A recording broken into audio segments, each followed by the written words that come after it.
Welcome. Welcome to the Korea Society and welcome to this online program. We appreciate your taking the time today to join us with this first online program during the COVID era.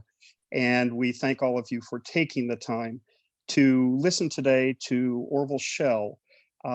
Orville is the Arthur Ross Director of the Center for U.S.-China Relations at the Asia Society. He's also the former Dean of the Graduate School of Journalism at University of California, Berkeley, from where he joins us today.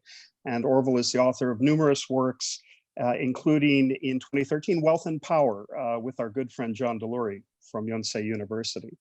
Before we begin with Orville, we would like to invite you to please send your questions or comments to policy@koreasociety.org during our discussion. And at about the half-hour mark, my colleague Jonathan Corrado will read from your questions and Professor Schell will respond to those. So Orville, welcome. It's wonderful to have you here today, especially given the challenges of the era. We appreciate your flexibility in terms of joining us online, and we have a distinguished audience listening. When we first envisioned this, we thought we would look at China's commitment on denuclearization, policies toward Seoul and Pyongyang, and views toward unification. We will get to that, but let us start with the topic of the day, which is coronavirus and the geopolitics around that. Certainly in terms of China and South Korea now having weathered the brunt to date, but US-China relations still bearing on the peninsula with some interesting aspects relative to the geopolitics of coronavirus. Did you want to open with some thoughts on that, Orville? Well, you know, it's odd, isn't it, that sort of no matter what happens, China ends up being the keystone of the arch of the whole sort of Asian configuration. And what's been so striking for me about the pandemic is the way that this has sort of almost served like a world war, in that it's rearranging all the pieces of the puzzle in ways that I think we really can't predict. And if we look back over the past month or so, we already see things becoming incredibly fluid and changing very rapidly. So you go from a moment when it seems like China is immolating itself with its own malfeasance and inability to capitalize on the information that its own CDC is sending to it, to suddenly, when the virus hits the United States, to seeming to be the sort of the invincible global power again, the model of the only sort of societal structure, governmental structure that can control the virus. So we've sort of been on the opposite sides of viewing China as highly fallible and perhaps heading towards the brink to being somewhat invincible and being almost indestructible. And I think, of course, this is going to have profound impacts for the countries all around it, not just the United States. I mean, Japan and Korea ultimately are going to deal with whatever it is that comes out of this trial. And what I wager will be the result was China will come out of it. It will be damaged in many ways, but I think it's going to have a much better road-tested authoritarian system where it has a lot more efficient means of surveillance, of mass mobilization, of control mechanisms over its own people than it did going in. And we have Korea having, South Korea having danced a delicate relationship with China, first expressing concern in a call from President Moon Jae-in to President Xi Jinping, and then subsequently Xi Jinping extending to South Korea expressions of condolence. How do you see that aspect of relations between China and Korea as they're dealing with the COVID situation?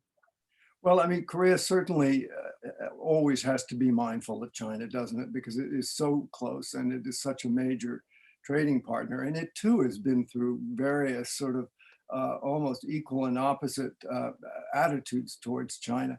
I can't help thinking that whatever comes out of this, of course, Korea would like to get along, as you well know, with China and has to. On the other hand, I think there's quite a residue of distrust that grows out of an experience like the THAAD experience, where China was so punitive to South Korea. And I think maybe Korea doesn't march that as a standard in front of its relations with Beijing, but it doesn't forget it either. And I think it's still unclear how China's sort of bullying efforts in regard to countries around it will ultimately come to play. If it loses certain economic power over them, I think you'll see those kinds of very skeptical sentiments towards China coming more to the fore. But of course, if China comes out of this as the unalloyed, sort of triumphant country that not only vanquished the virus, but got its economy going while the other countries in Europe and the United States and elsewhere foundered, well, then we may have a whole other kettle of fish. And we see even today that Chinese and Korean stocks have both buoyed in terms of some enthusiasm in the market. I guess as the anticipation is that they will emerge first from this global pandemic.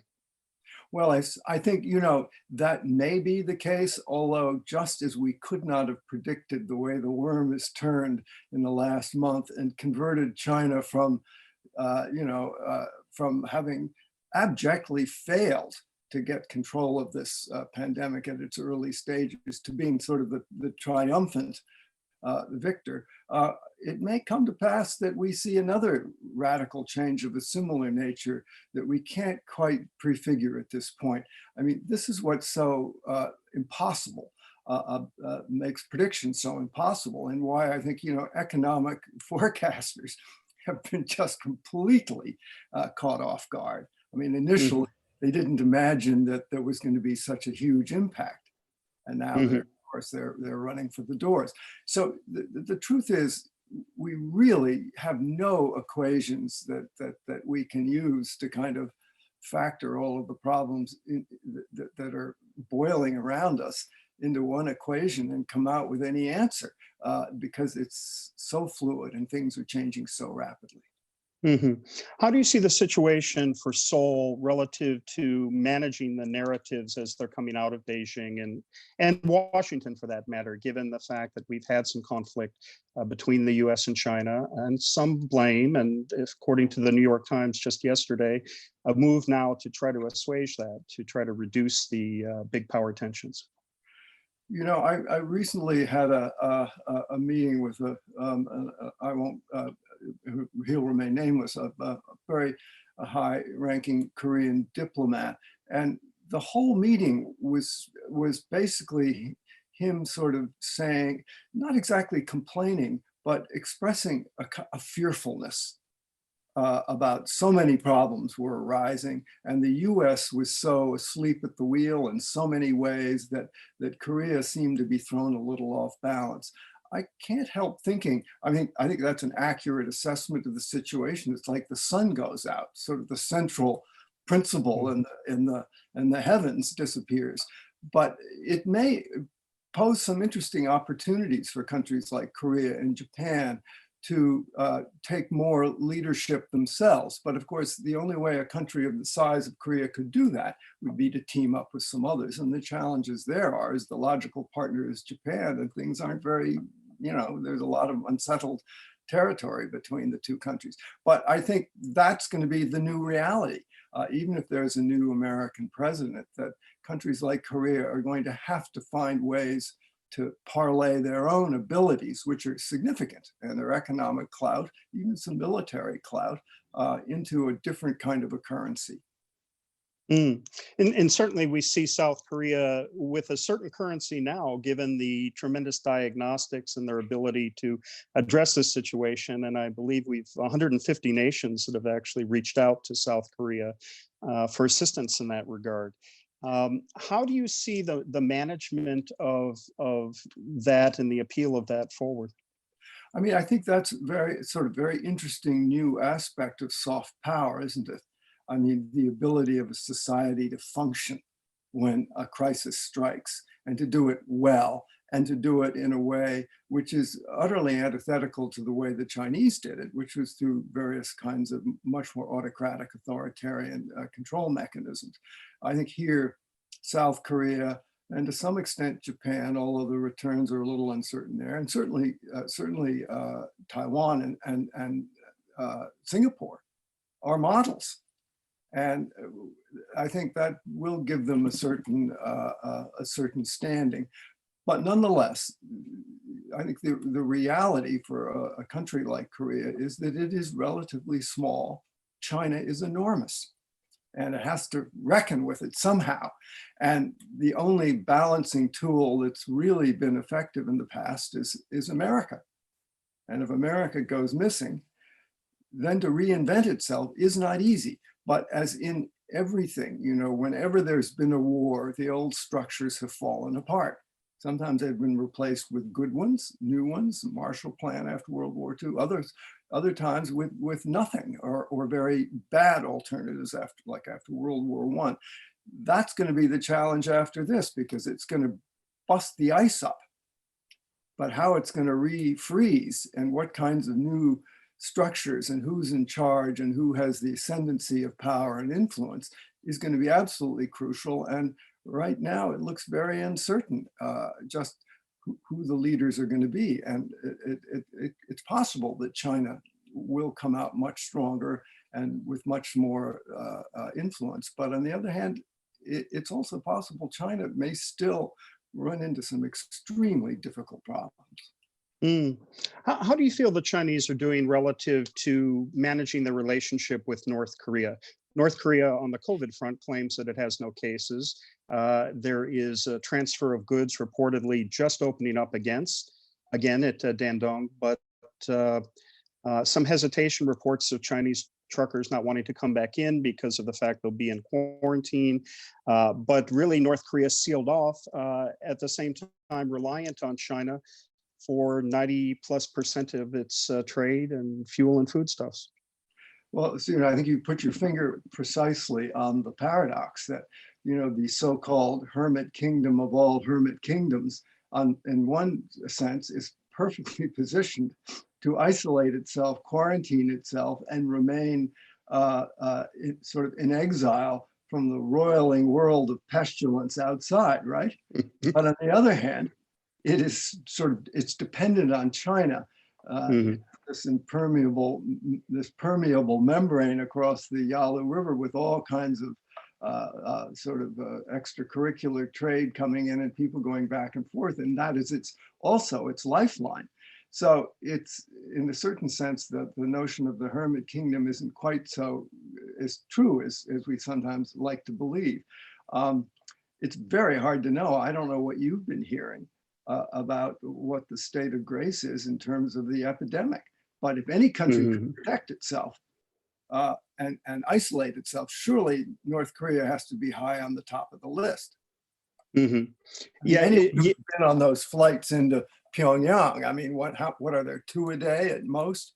I mean, and they're essentially cut off now, with one due to resume here in another week that may have some aid supplies. North Korea supposedly out asking quietly for some support.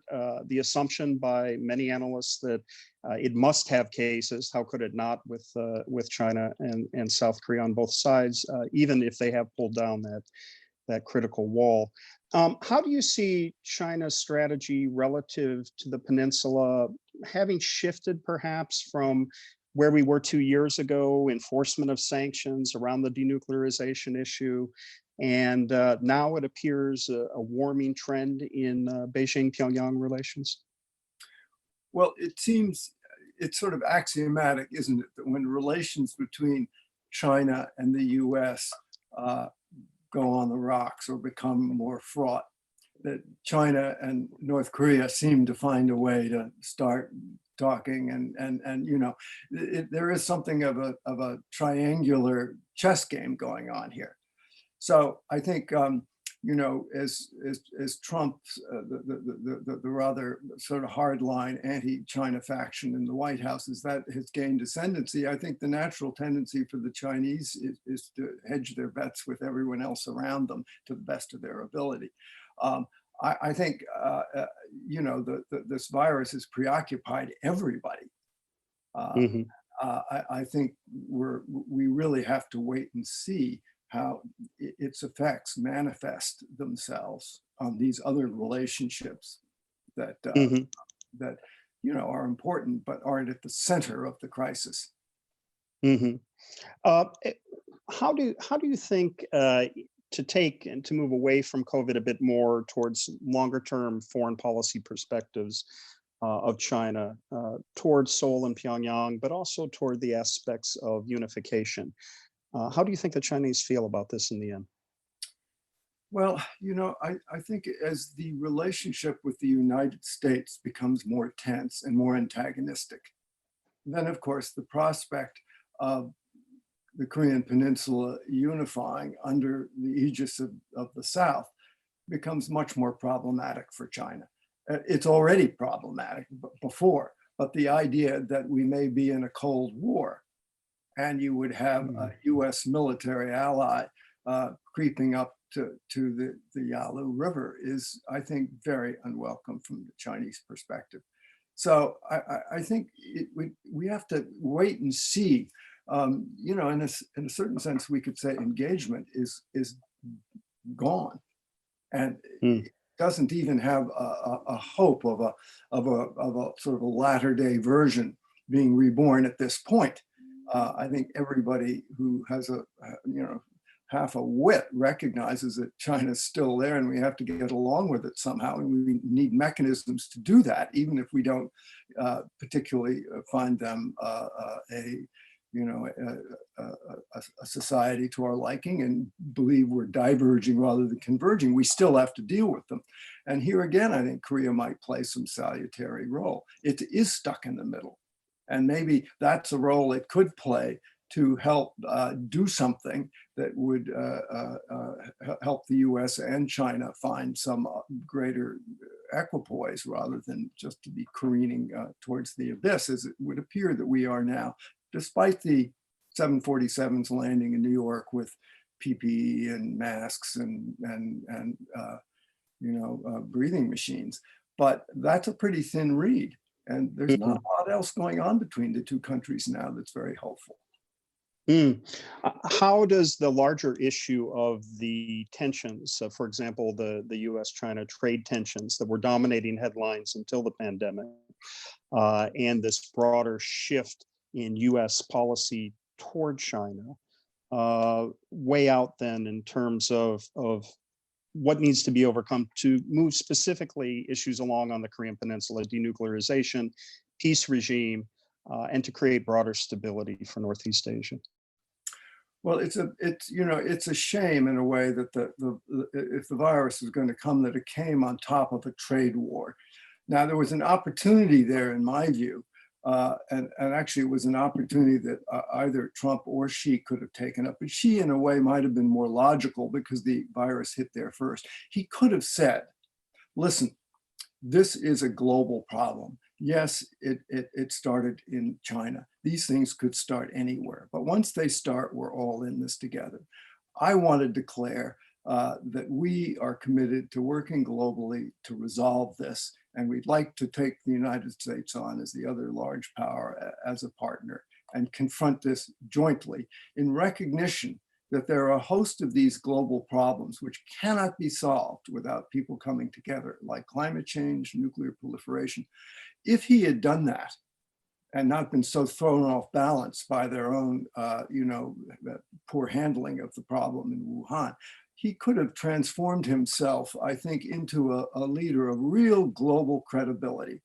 And the US might have had a chance with China to find a new common interest upon which they could have collaborated. That did not happen. But if there ever was a common interest, and we love to talk about national interests versus common interests as basis of policies, this was it. And it was completely missed. And now there's a little bit of talk in Washington, but frankly, I don't think China is capable of collaborating with the United States, particularly in the kind of climate we now exist in, which is quite antagonistic and quite confrontational. It doesn't act well when it's being criticized in one realm, finds it very difficult to collaborate in another. And here the model for me was the Cold War and the Soviet Union. We actually did things with the Soviet Union during the darkest days of the Cold War. We did all sorts of nuclear proliferation treaties, START treaties. We wiped out, several pandemics, and I think it's possible we could do this with China, but there's some particular malady in China that this victim culture, this fear of being criticized and humiliated that mitigates against it being able to do two things at once. Let me ask you then, in terms of that, in terms of leadership, does Trump's comments in recent days about warm feelings for Xi Jinping and respect for China shift the platform enough? Does it at least lay, or is that, from your opinion, just a beginning to what's a much more endemic rift that may not be reparable?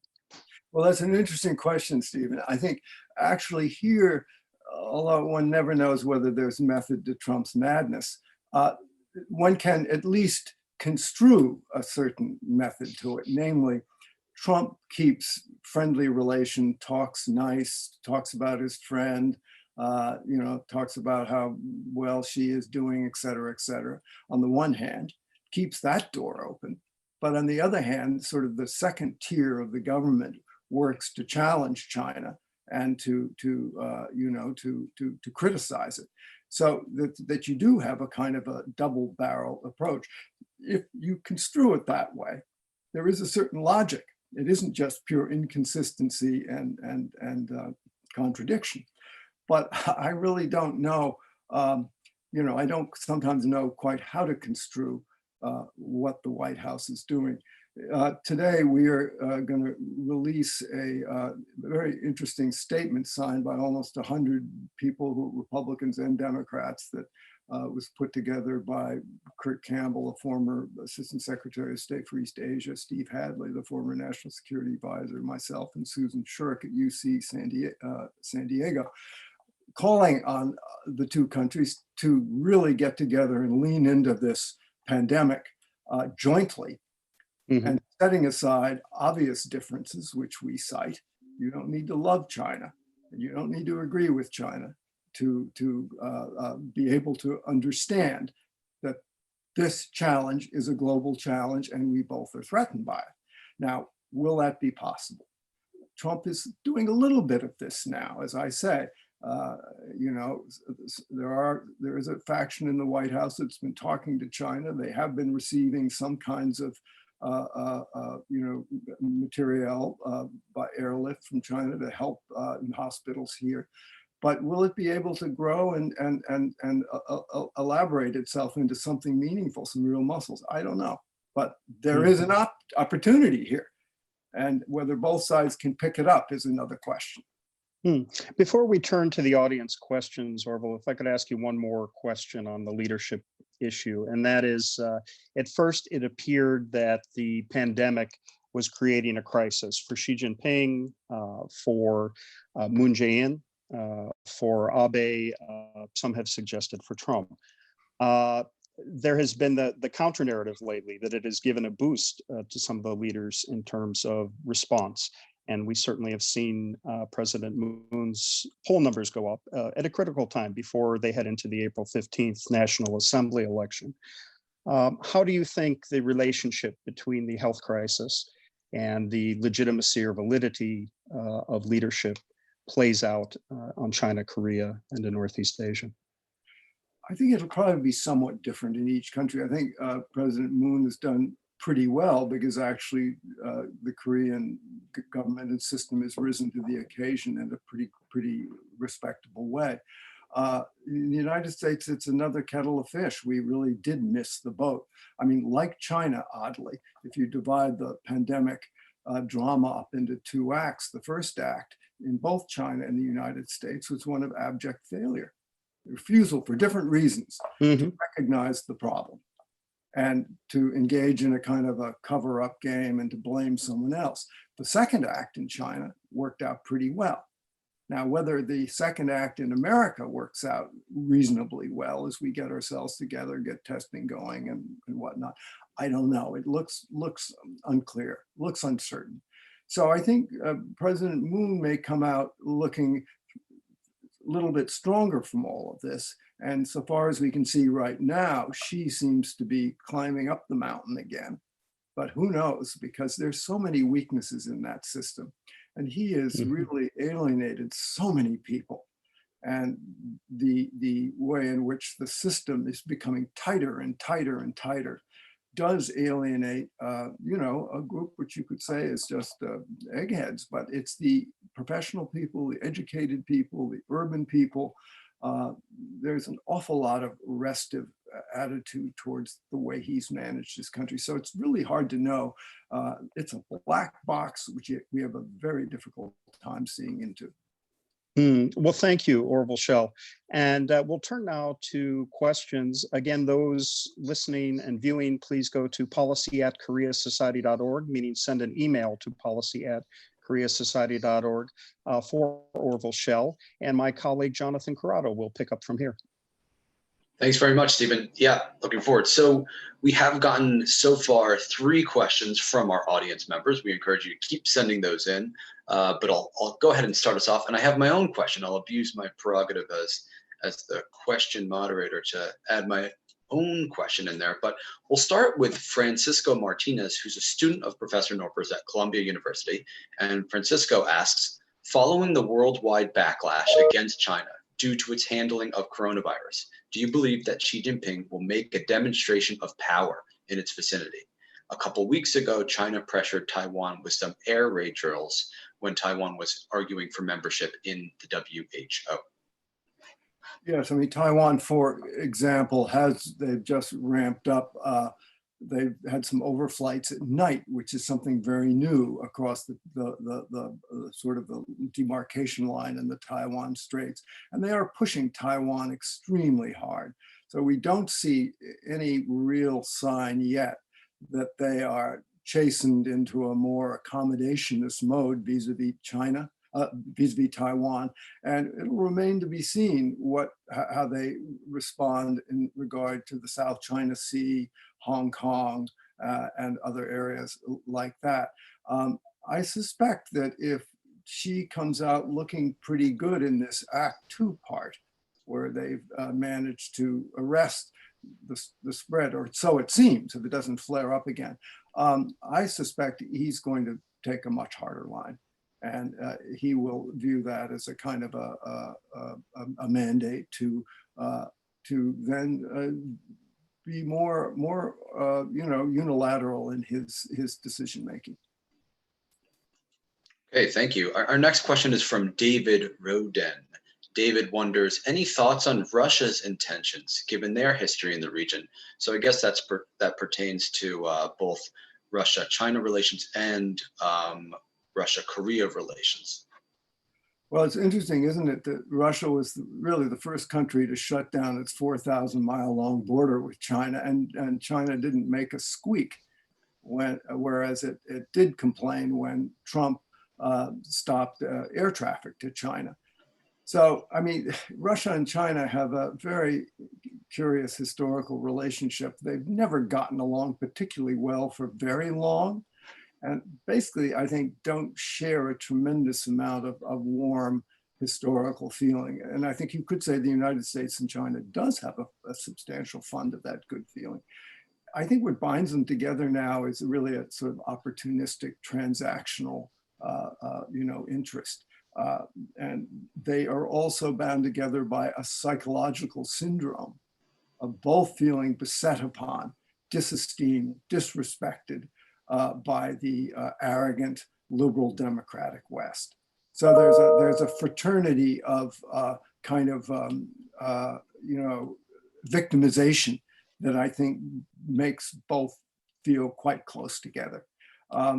But, and of course, they've had a long time relationship with Russia in terms of military hardware, all of their fighter planes, their avionics, a lot of their, high-end military equipment comes from the Soviet Union. But it is a relationship that could change overnight, as we have seen many times over the past half a century.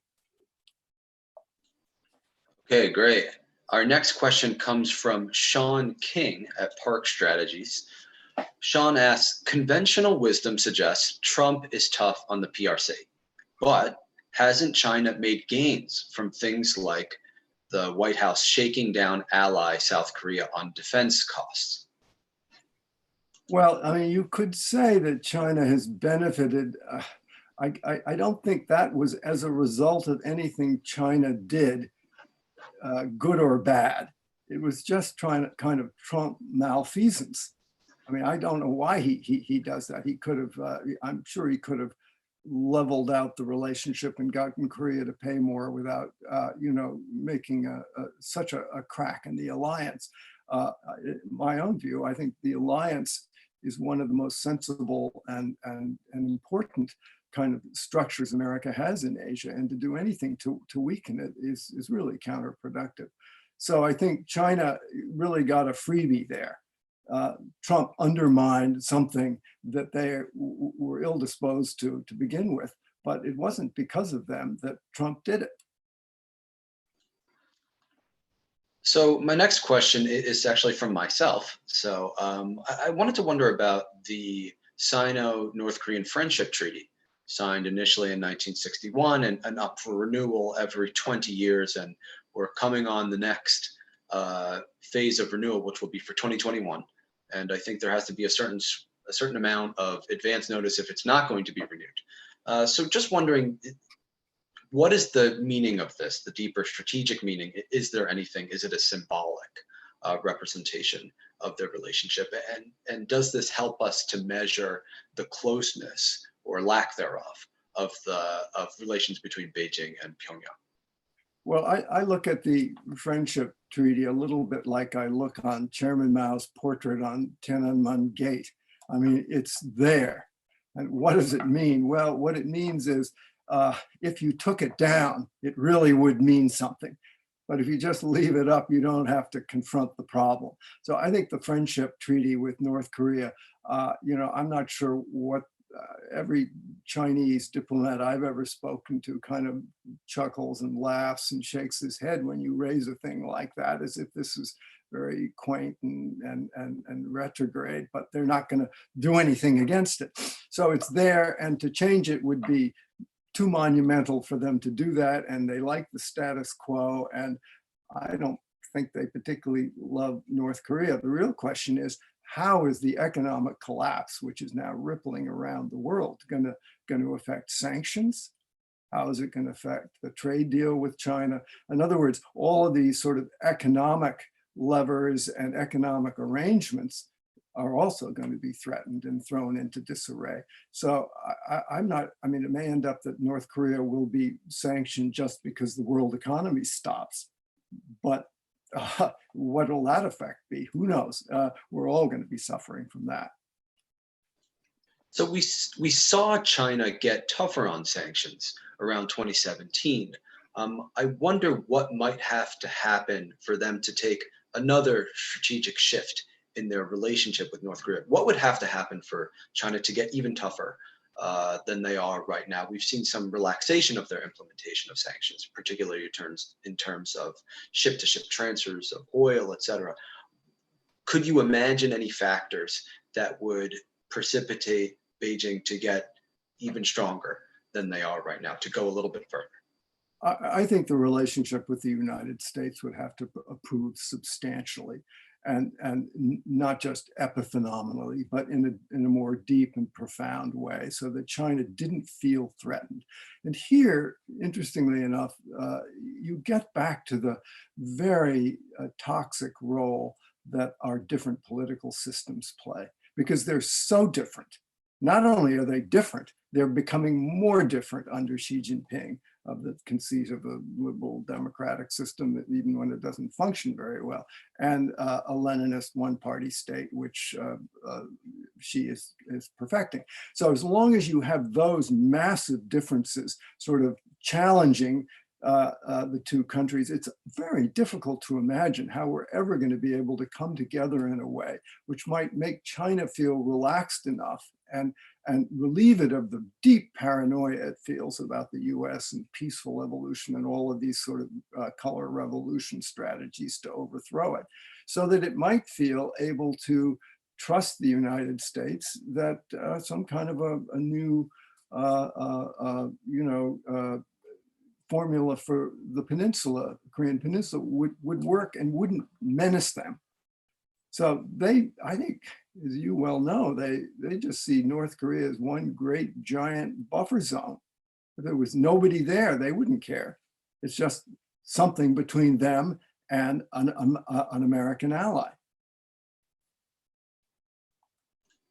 Okay, we got another question here. This question is from Byung Park, who is teaching at a community college in Ohio. Byung asks, what do you expect to happen to China and East Asia in a few decades? Will China eventually be divided as some countries or overtake Taiwan? What is your view on the future of China, thinking of East Asia geopolitics? So broad, many years down the line type question.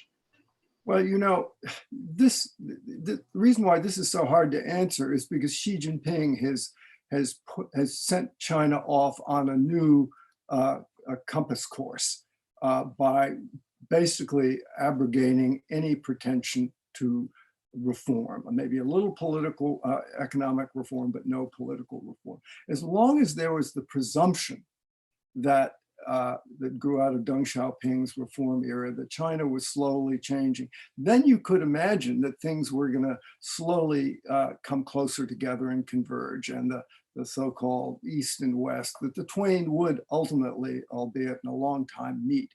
But now that it seems to be diverging, this throws into an entirely different frame of reference every other relationship in Asia. Because if you imagine then that Xi is heading in a more divergent direction, then relations with the US are going to become more and more strained, and with Japan, presumably, the two big powers, and with Australia.